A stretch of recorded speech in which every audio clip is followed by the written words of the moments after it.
Hello, good afternoon, everybody, and welcome. Welcome to National University Week. My name is Heather. I'm from Career Map, and I am your host for this afternoon's session.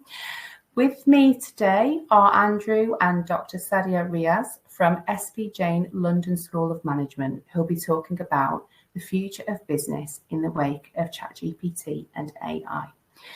So a few of you found the chat box already. I can see. Hello, Lewis. So as the presentation and the session is in place, please do feel free to ask any questions that you've got in this chat box here. Hello, Libs. The session is being recorded. It will be sent to you via email at the end of the week. So don't worry about missing out on anything. However, if you do want to keep something for reference to use now, I'd recommend taking a screenshot if you can do so. It's just on your phone immediately. But without any further ado, hello Ria, hello Ellis. I'm going to hand over and I will see you for the Q&A.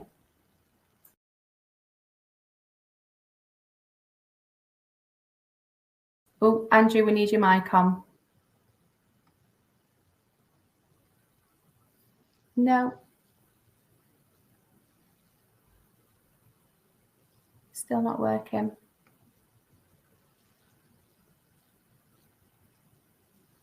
Hello, everybody in the chat, by the way. Andrew, this happened to me the other day and I had to come out of the session, so close my tab and come back in. So I think maybe do that. Just close your browser and come back on the link. So there's so many of you. Okay, right. So Candy Mantel, Lola, Bethany, Hussein, Habia, hello, all of you. This is set to be a really wonderful, you can't even see me. It's all about the technical glitches now, isn't it? Set to be a really wonderful and I think inspiring session. So I'm really looking forward to seeing it. Andrew's back. Hopefully we can hear him. Hello. Yes. Hey. Ta-da! We're okay. Right. So I'm going to kind of bow out for now. I'll hand over to you guys and I'll see you for the Q&A. Perfect. Thanks so much, Heather. And apologies about the technical issues there. We just tested just before and it was working fine. So not sure what happened. But thank you very much for everyone who's joining us. I'm sure you're joining from far and wide. I know this is a very hot topic that's of very much of interest to everyone. So I won't hold you too long, but what I'm going to quickly do is introduce you to SP Jain London School of Management, because I'm going to assume majority of you have never heard of us, and there's probably good reason for that. Or maybe not good reason, but there probably is a reason for that. So who are we? SP Jain London School of Management. Now, we are a business school, so we teach business education at degree level and above. So undergraduate bachelor's degrees, master's degrees, and MBA programs. Now, our motto is, if business operates globally, like, why isn't your degree done globally as well? If you think about, most students here, I'm going to guess you might have an iPhone. It's an American company. It's made in China. They source their materials from Africa. They've got European headquarters and marketing. It's a global business. And we look at, and you think about smaller businesses, they probably still source materials from abroad and brought in to sell in the UK. So if business is global, why should you only study business in one country? Now, a bit about us of SP Jain London. The reason why you might not have heard of us about SP Jain London is because we only opened this year. We are very, very new in London and the UK. But as you can see there, we're not new to the world. We have been operating for about 20 years. We started in 2004 in Dubai. We then, in the first 11 years, opened in 4 major cities, so Singapore, Sydney, Mumbai, and now we're in London. A bit about us as well. So we did get registered with the Office for Students, and we have our own degree awarding powers. So we're not an institution where our degrees are awarded by another university. We award our own degrees. And we're also called a business school because we only teach business. So if you think about students doing medicine, they'd go to medical school and not medical university. Likewise for us, we only teach business. So a bit about us and our history. We have a very unique multi-city learning model. And then next slide, please, Sadia. Perfect. And we have been operating for about 20 years. So we have been doing this for a long time. We actually started out east and just moving west. We are also opening in the US in the next year, year and a half in Silicon Valley. So that's also very, very exciting. Just to let you know, though, Silicon Valley will be focused on technology courses rather than business. So there won't be that exchange opportunity there. I know, Libs, you're already asking a question about study abroad. I will come on to that next because I know it's very exciting. But a few accolades of SP Jain Global. So, we've been ranked on, really, really respected rankings such as Forbes, The Economist, Financial Times.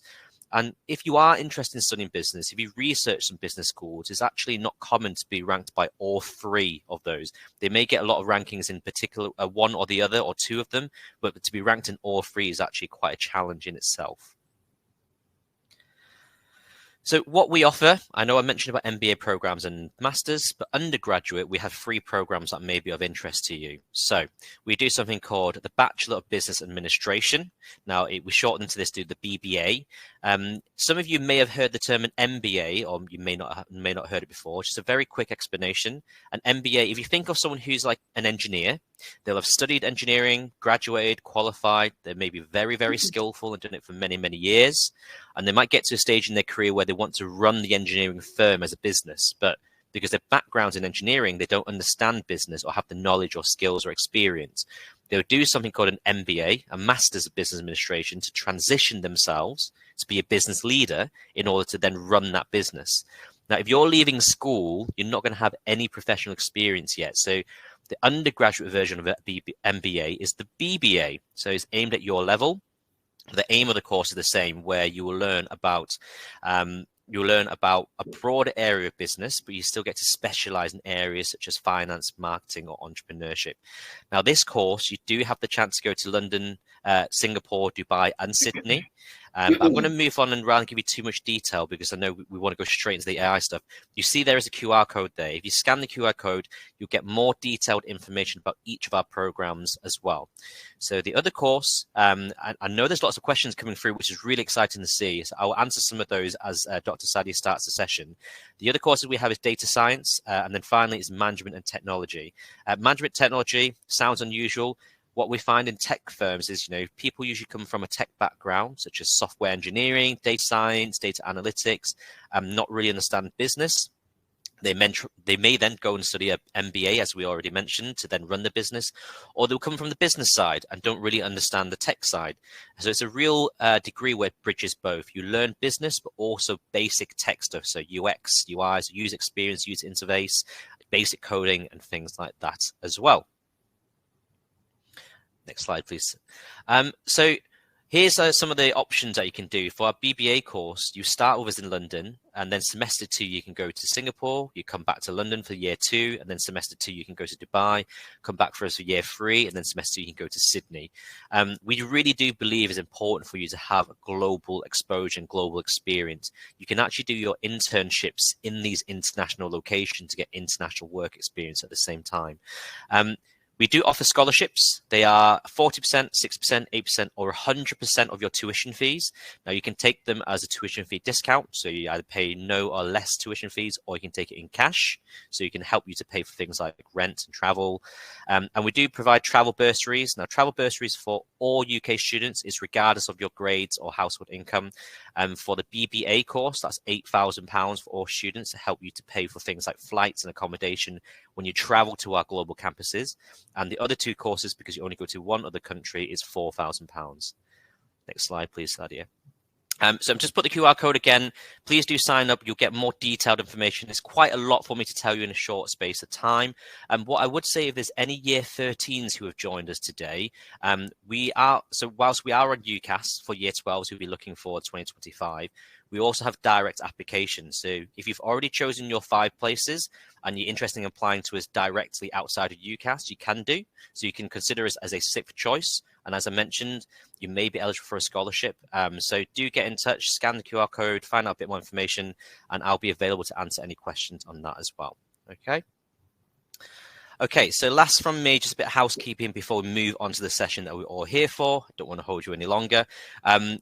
This session is really reflective of the way we teach at SP Jain. We don't do traditional lectures. We do more engaged learning. So If you have two devices, or if you're in a classroom and this is on the front, the screen at the front, you can go to menti.com, you see at the top of the screen, and use the code 83396642 to join the session.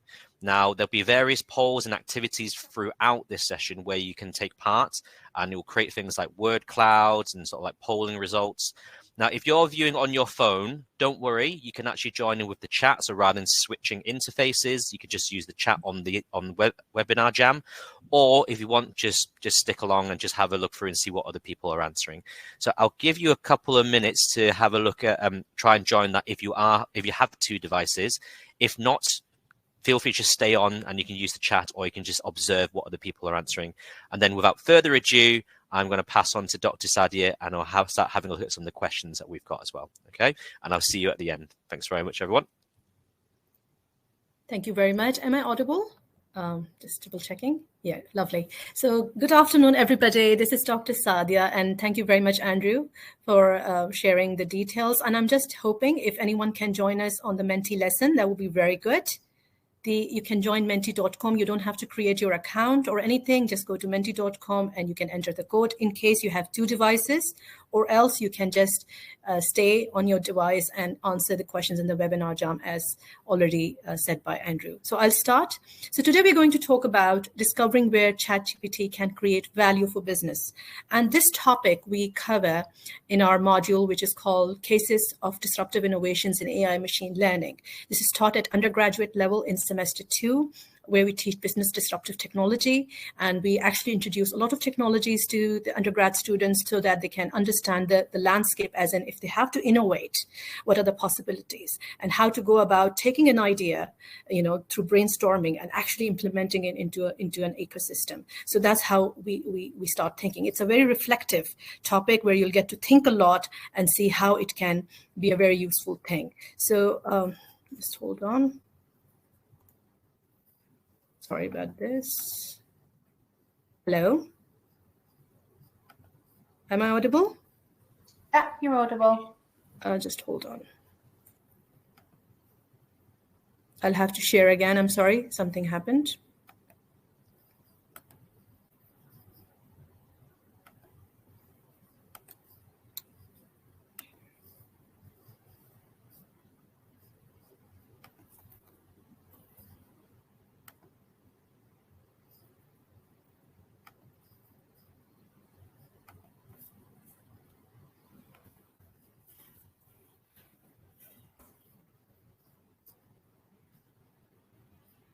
I'm really sorry, guys. Really, just give me a second. I'm really not sure what happened here. I'll hopefully be able to overcome that.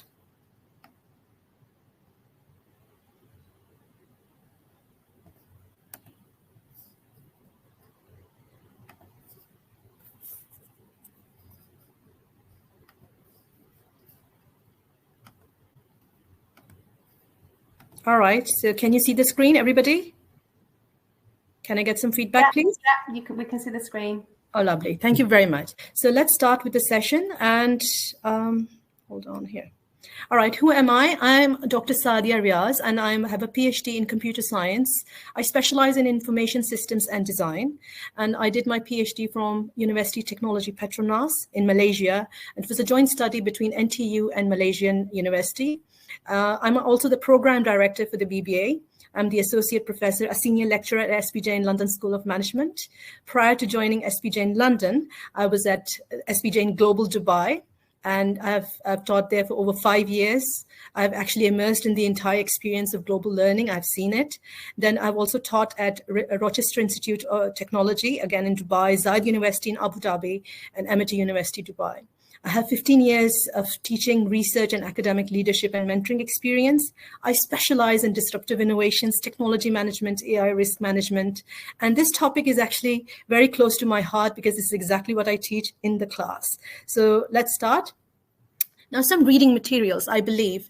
Most of you might not be familiar with this, but for all the classes at SP Jain, we assign reading material to the students in advance that they read and come to the class so that they can be more engaged in the experience. So these reading materials are available to them through our Blackboard system. So I'm just sharing the idea as if a student is actually attending our session, that student might have read a lot of material in advance to be able to connect with the lesson. So there could be video links, there could be some newspaper or peer-reviewed articles, some published reports, some case materials, some textbook chapters, or specific pages identified by the faculty, so that the students who are coming to the class, they are well read and they can understand the concepts discussed in the study. So what are the learning objectives today?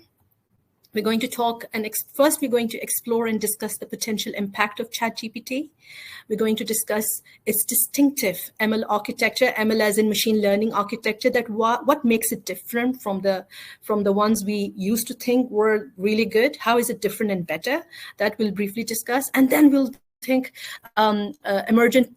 will develop emergent thinking skills. This is the framework given by Harvard University. And if this was actually a class, you might have been, given those materials to read and come to the class in advance. But it's all right, even if you haven't read it. I have prepared the lesson in a way that even if without any foundation, without any knowledge, you'll still be able to grasp and pick up a lot today. So we're going to achieve 3 learning objectives in this lesson: explore and discuss, understand the aspects of ChatGPT's ML architecture, and we'll also develop some critical reflective skills and how to use it in business. All right, so first we're going to talk about, explore and discuss the potential impact of ChatGPT. You're most welcome to answer the questions I'll be asking you, either through Menti, or you can write the answers in the chat or see others, what they are saying, and just self-assess yourself.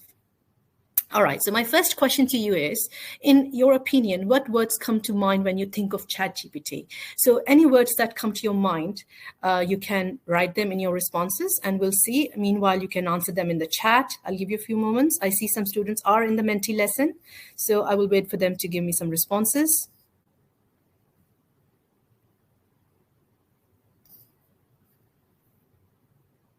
All right, robots, very nice. Somebody thought it's a robot. Very good. Good thinking. It's a good start. Any more answers? Wow. Very nice. More robots. So what word comes to your mind? Any word. All right. So this was just a starter activity. So just to self-assess as to what comes to your mind, the first thing. But actually, I had done this activity prior, and the answers that I got were something like this. People said it is intelligent. Some people said it's machine learning. Somebody said it's complex, it's very helpful. Some people even said it's confusing. Some said it's efficient, it's reliable, it's cutting edge, user-friendly. All these words, these words are right. I mean, I would say that, it gives you a good idea to understand as to what your thought process is like before we start the session. What do you think of it? It's high tech, it's machine learning. Even if it's a robot, I take it, it's a right answer. It's a robot. It's nothing wrong with it. Now, have you used ChatGPT before? Let's see what your working knowledge is like. I mean, have you experienced it? If you think yes occasionally, no, I have not. Let's see. All right. So I see 3 people are in the lesson. They have responded, and 2 have said yes occasionally. We cannot generalize this, but hopefully, I would like to believe that most of you, some way or the other, have tried to use it. And there's one person who has said no interest in trying it even. All right. So now let's link this question to my next question, which is, for those who have used it, and I believe there were 2 people, how would you describe your overall experience with it? Very positive. Wow. As you can see, it's an engaged learning, reflection. So you're totally engaged and immersed in the lesson. That's how we teach at SP Jain London. So very positive to positive. So I would like to leave the ones who have used it, they actually think very highly of it. And they have found their overall experience to be quite good, actually very positive, to be very frank. All right, now I would like you to answer my question. We have 3 players in the lesson that are connected, while others are answering in the chat, and some are not connected. It's all right. You can answer as you believe the answers would be like, and see whether you got them right or wrong. My first question to you it's a general knowledge question. What is the name of the San Francisco-based company that developed ChatGPT? Do you know the name?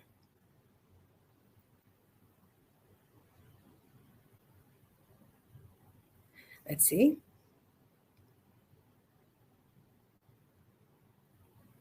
Oh, wow.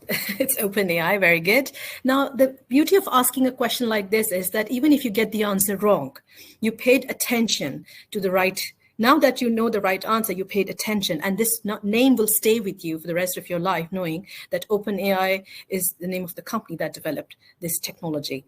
All right, so now let's talk about its initial release and concept. Just like any conversational chatbot, the functional idea behind ChatGPT was that it's conversational chatbot, means you can enter some questions and it will give you some responses based on text entered, based on user prompts. That's the initial idea. And that's the reason more and more robots. I remember when we asked the word cloud, many people said it's a robot.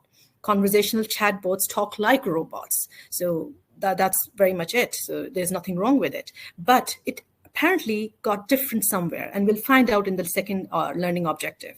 So my question to you is, now I said conversational chatbot. Do you know what it is? How do you define it?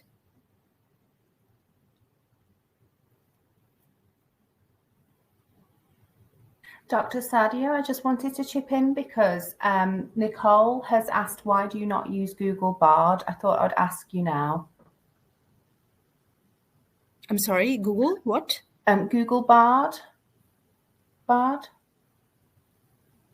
Google Bard. You mean why we're using Menti? No, sorry. There's just been a question in the chat which said, why do you not use Google Bard? And I just thought I'd ask it now while we're on the topic. All right, I'm not sure what it is. Google Bard, why do you not use Google Bard? Nicole, are you referring to Google Bard is another platform that you're referring to, I believe, yeah? Engages the audience, I know that. But the one I'm using right now is basically a close replica of what we have in our university, our own engaged learning classroom. It's actually very close to it. That's the reason I'm using it. And I can embed a lot of things in it, a lot of things. Yes, I know that. I know, but the one we are using right now, we have many options, actually. There are a lot more. But the one I'm using is just that, it's very close to what we use in our engaged classes. Oh, thank you for clarifying. All right. So now I have another question for you. Here you go.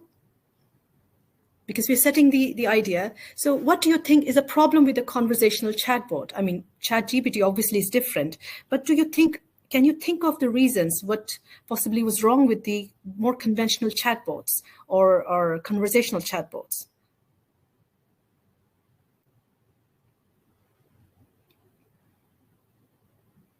The right answer is that they had very limited vocabulary and responses. So, when somebody said they're like robots talk in a specific way. Hello, how are you? I am fine. And if you ask them anything that they're not trained for, they will not be able to connect and remember and give you feedback on that.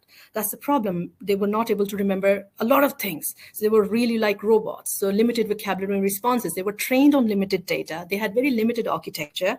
Their overall design had many limitations. So that's the reason that was the common problem, that many conversational chatbots, after a certain point, they cannot really assist humans. And now the initial version of ChatGPT actually came in 2020, and it was called GPT-3.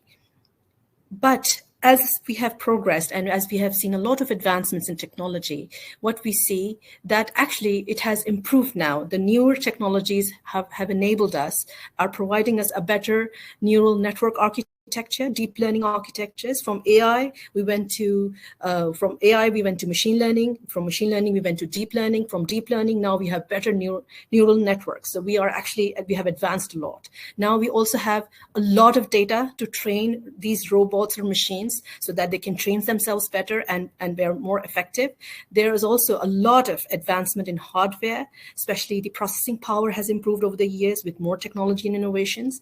Then we have more collaboration within AI research community. So researchers from worldwide, globally, they can connect and they talk and they can actually do things together. It's actually much possible now than it was before. So obviously, when we talk about problems with conversational chatbots in the past, these are the aspects we cannot ignore, that why things have changed now and why they were quite a struggle in those days. And most importantly, increased interest in financial backing for AI research and development. So I remember the winter period, Alan Turing task, if you might have heard, that when the first problem-solving machine was devised in early 1950s, there was a lot of backlash from all over the world, especially the research community. There was a winter break period where industries, research communities were not interested in investing in AI, thinking they're going to create machines more intelligent than humans, and they will somehow overcome the entire world.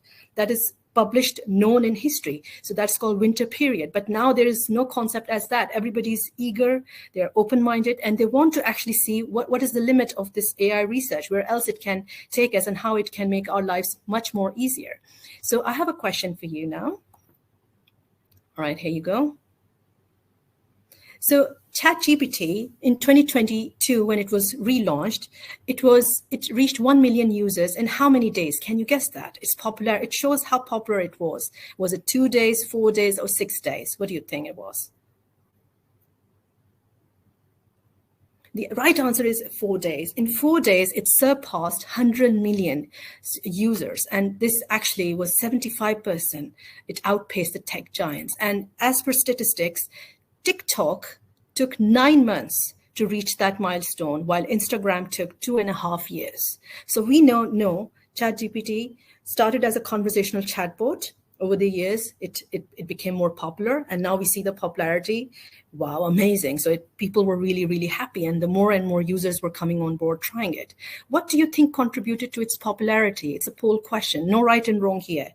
But what do you think really contributed to its popularity? Was it its ability to adapt to various user needs, seamless integration to different industries, positive user experience, continuous advancements in AI technology, or enhanced user privacy features? What do you think? Perhaps is the answer here, based on your idea. I will let you write the answers. Okay, this is a very good answer. If I was, part of the poll, I would have selected the same answer. It's definitely, I would say, continuous advancements is also correct, and positive user experience. And I'm not sure if that's covered in your school, but we teach theory of diffusion of innovation and shark fin adoption models in innovation and technology design courses. It actually correlates, these two answers, especially the positive user experience, correlates strongly with the theoretical foundation of diffusion of innovation as how users adopt technology based on their experiences. So this is actually, it is in sync with theoretical framework here as well, the answers, the poll questions answers. So a conversational chatbot, so it's just not another conversational chatbot, it's equipped with broader range of capabilities and has a lot of potential. Now let's explore some potential which ChatGPT is equipped with. And to do that, I'm just, idly speaking, I might have asked the students to come to the class finding one broader range capability of ChatGPT, through some article or anything. But since we don't have that, you could go to Sky News, website, and we can just explore and look at some of the headings just to get an idea. Are you able to see my screen, everybody? Are you able to see my screen? Yeah, we can see your screen. I'm on sky.com. You can see that, right? Yeah. All right, so let's see some idea here. What kind of news? Sadia, we're still on your slide. All right, just hold on.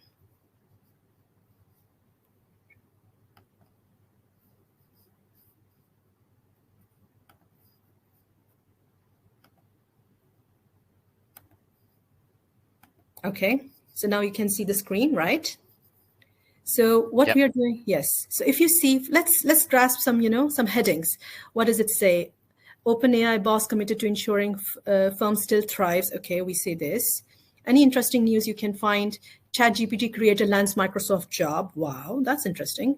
Walks film departure. Okay, what is? Oh, this is very nice. We got ChatGPT to predict Rishi Sunak's speech. That's nice. So students who would come to the class, they might have one article with them, which they'll discuss now and share with us that what interesting, news they found, and it tells us that this is very nice. ChatGPT could help doctors treat depression. So it's just not another conversational chatbot. I mean, it's a little more than that. All right. So let me stop this and let me take you back to. Sorry about this. Okay. So now that we know some interesting things that are happening in different arenas, now let's go and extract some more information. I found out another very interesting capability of ChatGPT, which is that, the advanced versions, if you draw a mock website design and you show it, it can actually generate the code behind it. It can actually do that. This is an advanced image processing. It can actually generate the code, which is, again, quite interesting. That's another capability which a conversational chatbot won't be able to do. Then many companies are trying to use it in a very intelligent way. For example, Do Not Pay is working to generate one-click lawsuits. And for example, they're able to collate the information and critically think and prepare the documents in no time. Again, a pretty interesting application of ChatGPT in businesses, but people are finding ways. And it also shows its capability beyond just being a conversational chatbot. It's a lot more than that. So what are the potential core capabilities of ChatGPT? After reviewing some of the articles and some of it, we find that it's pretty good at natural language processing. I would call it advanced natural language processing. We speak in words, but machine understand them in numeric output. So they are able to process natural language. They're pretty advanced in that. It is able to retain the context because it can talk after remembering what has been said earlier. It is actually very good at switching the context. It's actually remembers it and knows how to talk about multiple things, but still keeping a very good narrative flow. It is able to create content. It can even generate code. It is very good at language translation.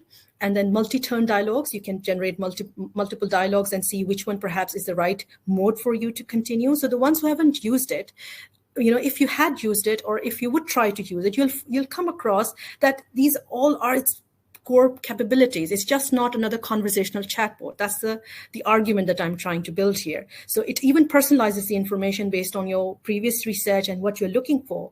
And finally, it is very good at sentiment analysis. And we'll come to that a bit later. And then it also has safety and ethical considerations. If you ask any question which is unethical, it would right away say, this is not the right thing and you should be doing this. It just says no to it. So there are some core capabilities that you might want to explore on your own later if you wish to. Okay, so I have a question for you here. I have only 2 people in the lesson, and thank you for being there so that the class can see what it's like to be an engaged class. Which of the following is not a capability of ChatGPT? So we have seen the core capabilities, but one of them is definitely not its core capability. Can you guess that? Which one is it?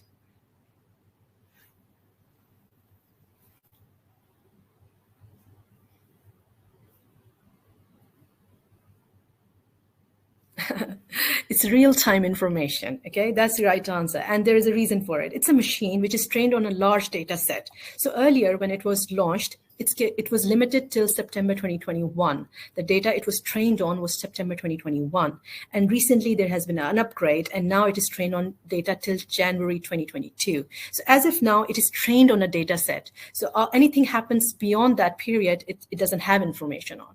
So this is definitely a limitation, but knowing now it's up to us to decide whether, now it's a poll question, you can agree or disagree, that do you think, experts are even divided in literature. I was reading some articles and experts are totally divided on AI's future.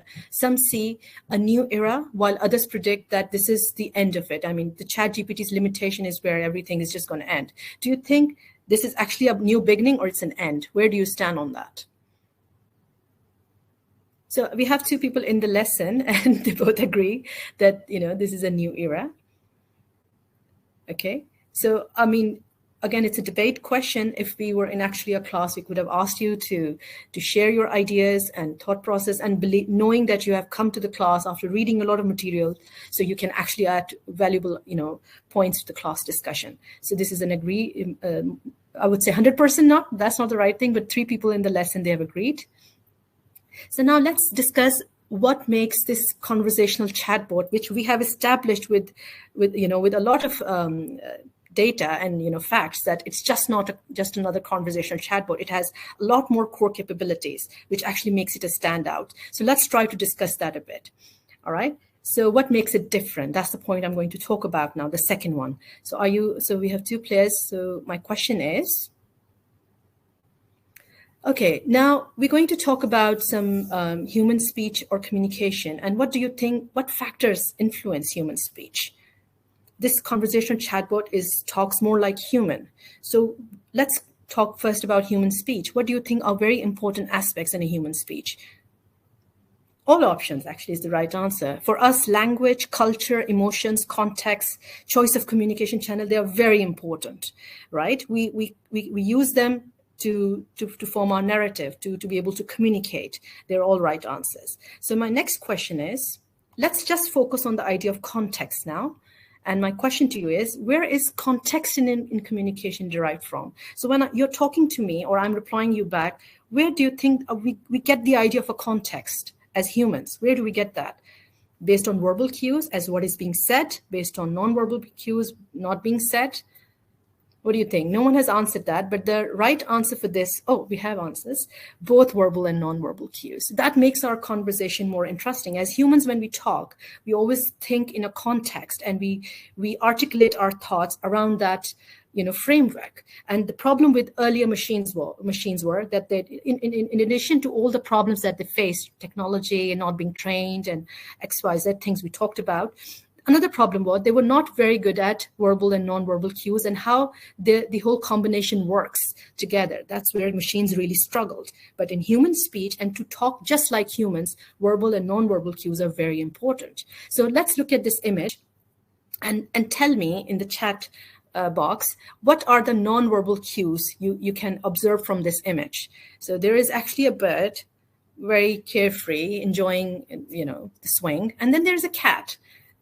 Just two images, just one image, but what do you derive from it? Even if there is nothing said, what do you derive from it?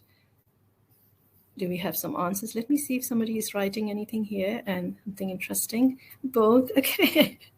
Anyone can give me some interesting insight into this? What do you think is happening here? Nothing is being said. What are the non-verbal cues you can observe?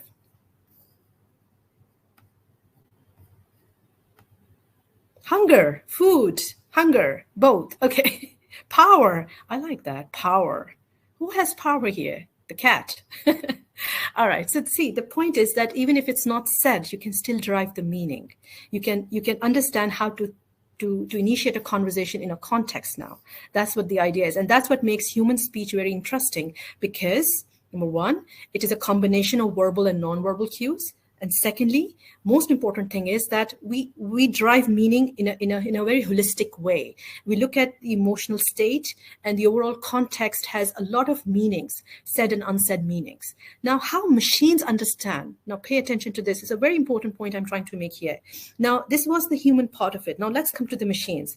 Now, how do machines understand the non-verbal or verbal context? Verbal is being said and written, but how do they understand non-verbal? For them, they depend on text itself. There are many ways how machines understand verbal and non-verbal context. One is the textual dependency analysis. They look at a lot of audio, image, and multi-modal fusions. These are some of the techniques used by machines to understand verbal and non-verbal cues in a conversation. And for machines to talk just like humans, they have to master them. They have to become really good at them. Now, ChatGPT actually specializes in textual dependency analysis. That's where the change occurred. Now, the revolutionary deep learning model in 2017 by Vaswani et al. This entire team was working at Google Brain, and they came up with this interesting, model as how these machines can specialize in understanding the context and in a way understand the textual dependency that will make machines understand the context better, just like human. So that's the paper. It has over 10,000 citations, and this paper was revolutionary in many ways because it laid the foundation of not just ChatGPT, but also for BERT, for Performer, for XML, all platforms and many new platforms that are coming up using generative AI. They are using the same idea behind. And the paper's title is Attention is All You Need. So if you're interested, you might want to, it's available for free. You can go and read about it. It will be a very interesting, paper to add to your library resources. This paper specifically talks about a lot of things, but the one I want to talk about is textual dependency analysis, and it calls it self-attention mechanism. It introduced the idea of self-attention, how to make machines more context aware, and This is a bit technical, but I'll make it very easy for you. Now, see, for example, a machine, when you utter the word, hi, how are you? How a machine understands these words, it uses an embedding layer, which is, again, maybe another neural network layer, which translates it or in a way quantifies it for the machine to understand. So when 4 words are uttered in a chatbot, hi, how are you? The embedding layer, using a certain key, query, and value with hashtags coming with each word, converts them into different vectors. So X1, X2, X3, and X4. Now, for all, you have to remember the conversational chatbots that came prior to ChatGPT, all these vectors have always been pretty independent. So they could generate a key unique output for each value, but they were unable to connect them together. Textual dependency was missing. So when, for example, I'm saying, what are the benefits of exercising? So what are the benefits of exercising is where the more context should be, and then remembering it and making sure that what are also important words, but the entire conversation should hover around the idea of benefits of exercising. And then how I connect them in my conversation. For machines to be able to understand, this paper, which was given by Vaswani, they introduced another, let's say, a W matrix concept, where they introduced a matrix where if you see every output is a dot product of these vectors. So for example, if it has a new value in it, now you see it is a dot product of hi and how, certain key value taken from the 2 words and given. And textual dependency is further. In the same paper, they talk about that it doesn't only make textual dependency visible, uses it, but also assigns weightage to what the context should be in this conversation. So for example, what are the benefits of exercising? Benefits of exercising will have a bigger value compared to others, so that the machine knows this is where the weightage is, so where the conversation should be. So that's how this paper introduced a new revolutionary model for deep learning purpose. Now, this data is then using transposing method, normalization, and some other techniques, which I'm not talking about right now. I just wanted to talk about attention mechanism in this architecture, is able to generate or make, let's say Y in this case, is something that machine is able to understand. And in this paper, it was said that now what we have as a Y is what machine completely understands, as in context aware. It understands the textual dependency between the words. So it's able to take into account the verbal and non-verbal cues much better than conversational chatbots prior to ChatGPT. So my question to you is, how does the attention mechanism handles textual dependency in a statement? What do you think it is? It's getting a little trickier now. Pay attention, you can get the right answer. What do you think how it does?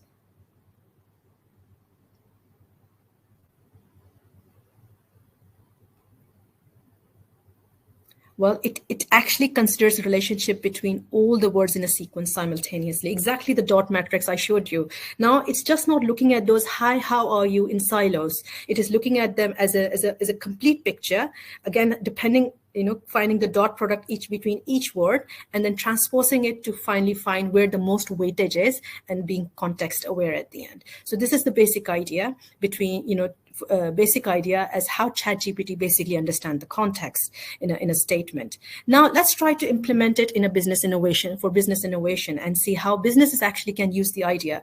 If I had straight away taken you to this, business innovation, how to integrate in businesses, it would be hard for you to connect with the context. Again, for me, that's why I had to build a bit of a narrative there. I'm going to use Harvard University's framework, which was given in June this year, to understand how ChatGPT can create value for your company.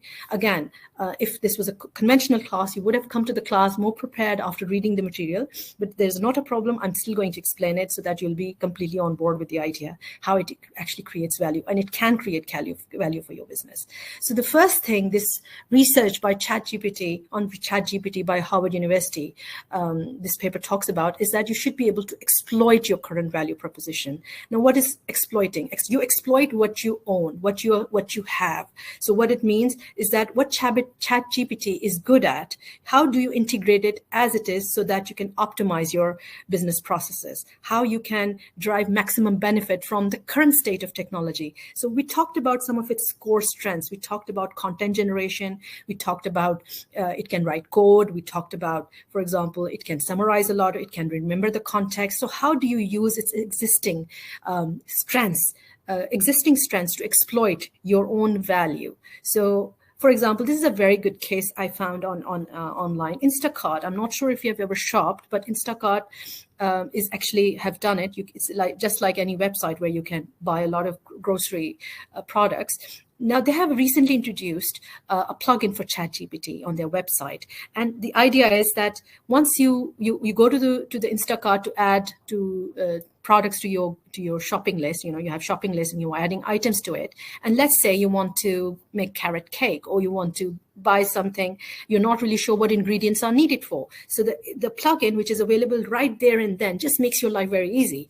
You don't have to do anything else. Quickly enter, what do I need if I want to make this dish? It will identify the ingredients for you, and you right away include them in your cart, and here you go, and good to go. So this makes your life easy. So they have exploited, again, I would say the word, they have exploited the existing strength of ChatGPT to their advantage. That's why this is an exploiting path. The second way to do it is by expanding the value proposition. Only after you have exploited it and you're really confident how it actually can help you, you can scale up. So expanding is a second way in case you really sure of how to use ChatGPT in the first instance, but let's expand beyond the scope, as in let's go and take it to the other business processes, not just one, but beyond that. So it involves use of technology in a broader or more comprehensive manner. And you will use existing functions still, which is exploiting, but you will also expand it. So how does that happen? I have a very good example for you of Khan Academy, and most of you are students. I'm sure you might have heard of Khan Academy. They have recently integrated a ChatGPT plugin into their design, and the idea is that they want to personalize the experiences of their students and teachers. So remember, I talked about this is just not what it does; it's a bit more than that. They're integrating learners and teachers from all over the world to be a part of Khan Academy to help train and at the same time contribute, plus make learning more fun and engaging, at the same time easy and comprehensive. So everybody's contributing, and this is more about an expansion for them. This is not what they were doing before, but now they are. Unlike Instacart, this is something they're going beyond their scope, something very interesting, but they have realized they have to catch up or they will be disrupted. So in order to be a disruptor, in order to be a market leader, you have to continue to disrupt. And that's what they are doing. They're expanding it. Now, the third, and which is the most difficult one is to crack, is to explore new value propositions. So the first one was exploiting, the second one was expanding, the third is exploring. That find a way to integrate ChatGPT in your business processes beyond one's imagination. Find newer ways. It means it involves experimentation. It means testing new novel methods, discovering new use function business cases, nothing known to the human mankind, something innovative and new. And this reminds me of Steve Jobs' Blue Ocean strategy. When he was reinventing Apple, he said that his entire philosophy of that book is based on the idea of presenting customers with novel solutions, the ones they have not heard of, being counterintuitive in many ways, and thinking what has been taught, just say that's wrong, do something altogether new thing. And if you're able to do it, you will find Blue Ocean means an untouched market where your profits maximize really fast and you're really the king of the whole situation in no time. Now, another example is Airbnb. Now, if you think of Airbnb, it's highly counterintuitive. They exactly cracked the Blue Ocean strategy, which is that everybody thought, while growing up, everybody has been telling us, stay away from strangers. Stranger is always a danger. That's what we've been told. But Airbnb, very counterintuitive, introduced the idea of opening your homes to strangers. And then, it's again very counterintuitive, but it worked for them. They designed the entire system. They put the entire system in place where there is a lot of trust between people who want to rent their property and people who want to be visiting them. And they build there's a system who actually tackles the entire problem for them. And then again, very counterintuitive, but again, a big success. So Blue Ocean strategy. So that's what basically the exploring the new value proposition means here. Find newer ways to use ChatGPT, which are unknown or unheard of. A very good example I found is of Tome.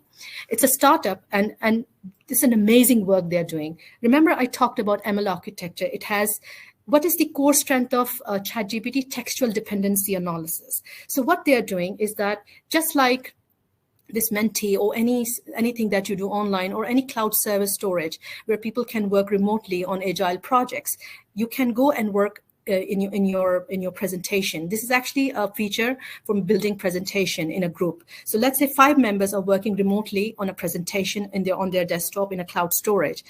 What Tommy would do is analyze the textual dependency on those slides done on various workstations and put them together no time in one flow. And there will be images, colors, the entire flow will be generated by AI. So textual dependency applied in an innovative way completely here. So you can still work on the presentation without worrying how it will eventually look, even though there are 4 other members working, and you will not be worried how to put it together in one narrative flow now. So this AI would do, again, they found an interesting way to do it, and it's a totally unheard of. Once they're able to do it and it will be available, they could be the market leaders in no time of remote presentations in developing in no time in a very agile way. All right. Again, a marketing firm decides to explore ChatGPT in market research as if now no one really has tested it. This is another way you can find out whether ChatGPT eventually can be a very helpful tool to help you analyze social media data or reports, and eventually how to use it in your research or developing reports in general. You need to explore that. It's unheard of. So anything unheard of is exploring. Anything you're really good at is what you have, you exploit. What you already are very good at, you can expand it even. But exploring is finding an altogether a blue ocean for your business. So I have a few more questions, and then I think it will be over in no time. Okay, so if you've been listening, you should be able to tell me the 3 pathways we talked about. So can you think of the pathway? What were the 3 names?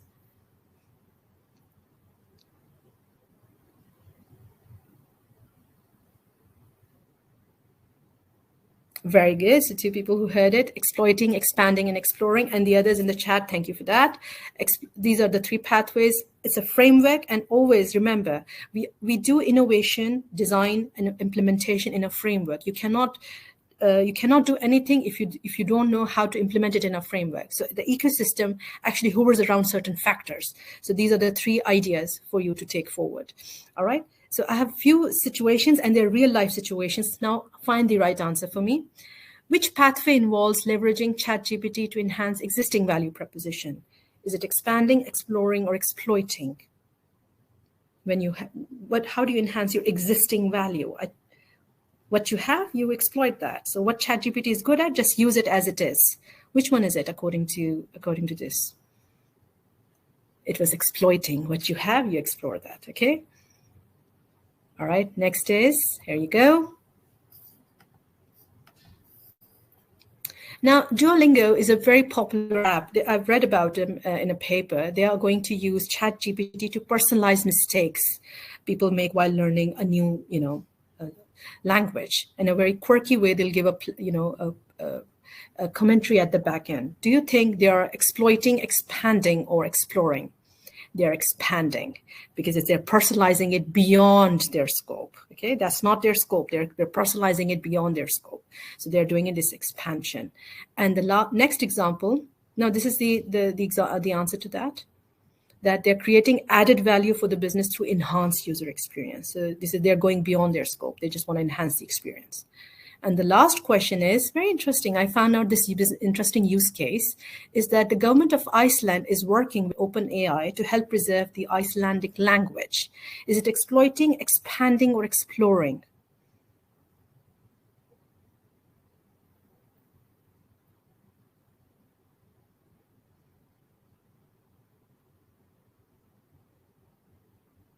This was exploring. This is exploring. Why? Because the potential of ChatGPT in collaboration, it's unknown. We haven't heard of its application in a cultural and linguistic context. And remember I said, when you want to explore, you find your blue ocean. You find its application in unknown situations. So no one knows how it will be like. So they're still exploring whether it can help them to preserve their language. So we have a few people. Thomas, actually, is a leaderboard. He was able to answer most of the questions really, really fast. In addition to that, we have some other people who were able to join us. And here you go. If you have any questions, I'm here to answer now. Thank you very much, Sadia, for that one. I don't know, there was a couple of questions that came in that I said I'll answer live now. I know we've only got a few minutes left, so I'll quickly answer those before we move on. So Mr. Rogers, I think your class was asking, would lessons be like this at our school? And yes, it would be. So obviously not exactly the same. We won't be quite as rushed for time to try and get all that content to you as well. But the student engagement and student experience comes first for us. So we find that the more engagement there is, the better the learning is as well. So we have our own software called the ELC, Engaged Learning Classroom. It's a little bit similar to menti.com, but it's not it's not hosted on the cloud, so we couldn't use our own software for this session. But a bit like menti.com, where we'll have polls where students will be answering on their phone or their laptops. They can see the slides on the laptops that they go through. They can actually ask the lecturer to go faster, slower, repeat it, put their comments in. And the engaged learning part, as Sadia was saying, we'd bring in a student saying, oh, Mr. Rogers, you actually said answer B. We'd love to know your opinion on why you thought it was answer B, so on and so forth, to make sure our students are all learning together. And the other way we ensure there's a high engagement as well, another student asked us about how many students are studying with us. We only have about 50 students for our BBA course. That's sort of like our capacity, because we want a smaller group to have a higher engagement again, rather than being another number amongst 300 business students. We want to make sure you're engaged learning there as well. And then Ria, you mentioned about, do we teach students to use AI at university? Now, it's not a specific course that we do, and it's not a specific module, but it's part of the learning where we embrace the technology, and we will teach you how to use it effectively. We even encourage you to use it for quick discussions and things like that as well. So yes and no, and not formally in terms of a degree certificate or a course or module, but yes, we do teach you how to use that as well. Andrew, there were a few other questions. Shall we have a talk about them now? Yeah, absolutely. Towards the beginning of the session, when you were doing kind of your intro piece, Lola did ask which degree has the best outcomes.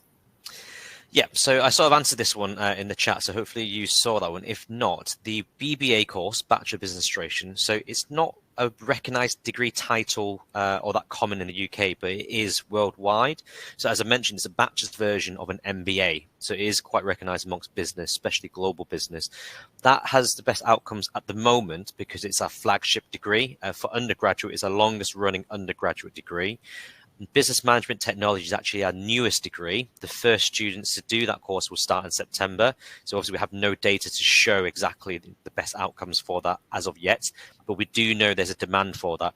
And because we have an industry advisory board and our board of directors, to give you an example, if you're familiar with Monzo Bank, one of the directors of Monzo Bank is on our board of directors and also helped us to design our masters in fintech. So our courses are built around the needs of industry. But BDS, so data science, is a hugely in-demand area. The average salary is something like £60,000. Obviously, you can earn a lot more.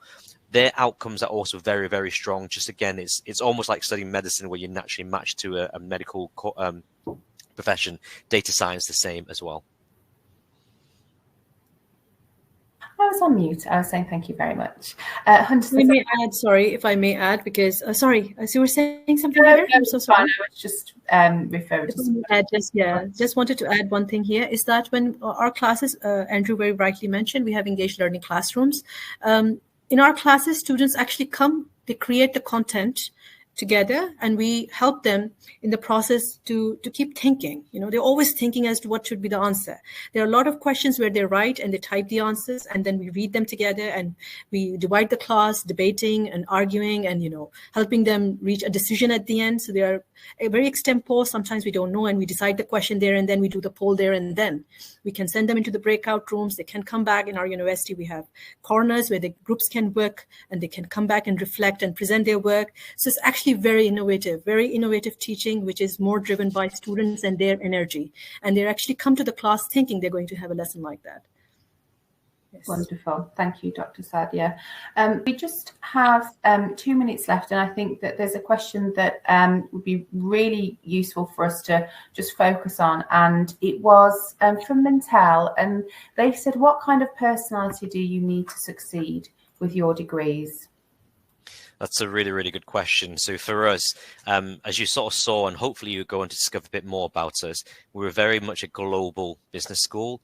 We're in different locations, and we want people with global mindsets. So the people we're looking for in terms of, you can call it personality or characteristics, is people who are curious, yeah, and they're willing to explore new things, understand different cultures.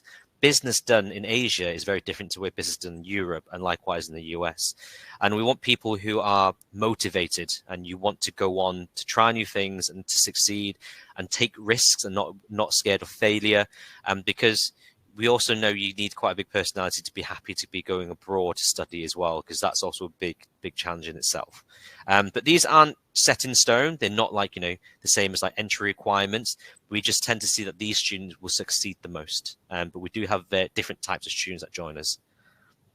Wonderful. Thank you. Dr. Sadia, do you have anything to add on that? No, thank you. I think it's very well covered. Thank you. Thank you for the opportunity. Really appreciate it. Thank you. No problem. Well, I would just like to say thank you to Andrew and Dr. Sadia for such an insightful session. I think it has been a great insight into study at SP Jain, and I hope that everybody here has enjoyed themselves, and thank you for contributing to the questions and the learning materials.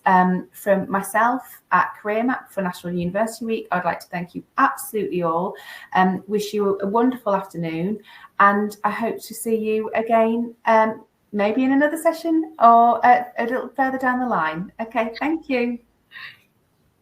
Thank you, everyone. Thank you. Thank you very much, everybody. Bye-bye.